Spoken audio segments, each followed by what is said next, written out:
প্রতিশ্রুতির ঢক্কানি না রাজ্য সরকারের, অন্যদিকে চাকরি হারাদের বুক ফাটা কান্না। এখন কি করবেন তারা, কি করা উচিত তা জানতে প্রাক্তন বিচারপতি অভিজিৎ গঙ্গোপাধ্যায়ের সঙ্গে দেখা করেন চাকরি হারাদের একাংশ। পরে এসএসসি ভবনেও যান তমলুকের বিজেপি সাংসদ, যদিও দেখা মেলেনি চেয়ারম্যান সিদ্ধার্থ মজুমদারের। আজ ফের এসএসসি ভবনে যাওয়ার সিদ্ধান্ত নেওয়া হয়েছে।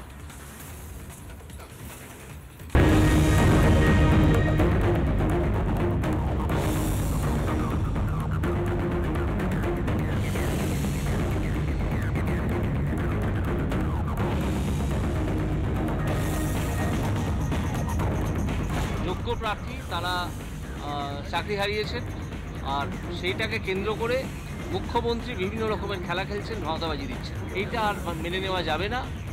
আশা করছি সব পক্ষের একটা সদ্বুদ্ধির উদয় হবে। প্রতিশ্রুতি ছিল কর্মসংস্থানের, উল্টে জুটেছে শুধুই হতাশা। রাজ্যের সেই প্রতারণার প্রতিবাদে মঙ্গলবার গর্জে উঠলেন প্রাক্তন বিচারপতি অভিজিৎ গঙ্গোপাধ্যায়। বিজেপি সংসদের দাবি, বিভিন্ন ধরনের খেলা খেলছেন মুখ্যমন্ত্রী মমতা বন্দ্যোপাধ্যায়, সেই সঙ্গে প্রয়োজনে পথে নামারও হুঙ্কার।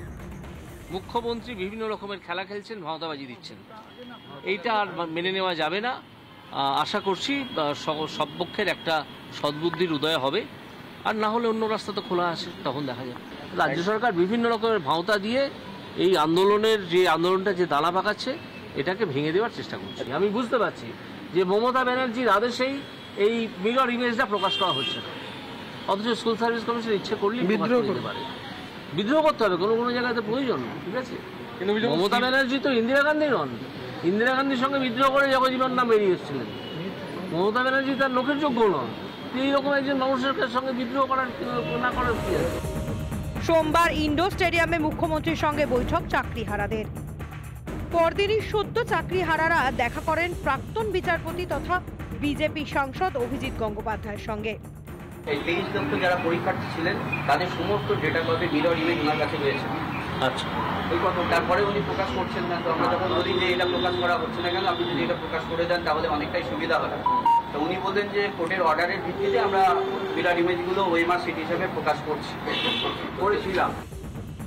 সেখান থেকে এসএসসি দপ্তরে যান অভিজিৎ গঙ্গোপাধ্যায় ও কৌস্তব বাগচিরা, সঙ্গে চাকরি হারাদের প্রতিনিধিরা। যদিও দেখা মেলেনি এসএসসি চেয়ারম্যান সিদ্ধার্থ মজুমদারের।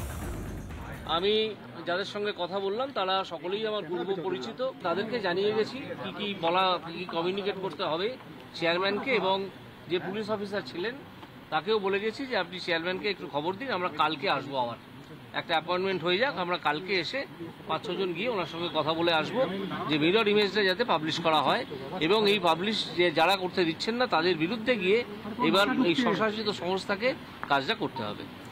আমরা এলাম, সেক্রেটারি এখানে ছিলেন। সেক্রেটারি একজন অফিসেরই ওদের এক কর্মচারী এসে বললেন কি সকল বড় বউ বা কে জানি না, ঠিক কোট আন কোট উনি ইন্টারেস্টেড নন।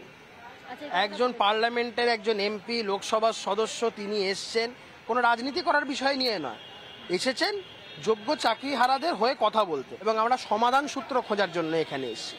এই আচরণ যদি চলতে থাকে, আমরা কালকেও চেষ্টা করবো একবার দেখা করার, এগুলো যদি বারংবার চলতে থাকে পরিস্থিতি এমন একটা পরিস্থিতি তৈরি হবে যেটাকে সামাল দেওয়ার ক্ষমতা তখন এদের থাকবে।